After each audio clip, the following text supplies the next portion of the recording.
খাবারটা কিন্তু হয় বড় তৃপ্তির। সবাই মিলে একসাথে বসে টেবিলে খাওয়ার মজাটাই আলাদা। ছোট ছোট গল্প, ছোট ছোট আনন্দের মুহূর্তগুলো কিন্তু এইভাবেই আমাদের জীবনকে আগলে রাখে। খাবার থালাটা যখন সবাই নিয়ে একসাথে বসি, তখন সেই বিভিন্ন রকম গল্পগুলো, সমস্যা, আনন্দ, সমস্ত কথাগুলোই কিন্তু আমরা টেবিলে সুন্দরভাবে আলোচনা করতে পারি। তাই প্রত্যেকেরই উচিত খাবার টেবিলে সবাই একসাথে বসে খাওয়াটা। নানা রকম কথা, আলোচনা, কোনো পথ বার করা, কোনো সমস্যার সমাধান না হওয়া, সব কিছুই কিন্তু করা যায় এই খাবার টেবিলে বসে। তাই আমি এই খাবার টেবিলে নিয়েছিলাম আজকে।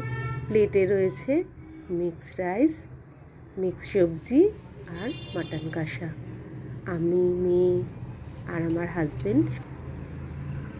তাই আমাদের প্রত্যেকেরই উচিত খাবার টেবিলে একসাথে বসে খাওয়া।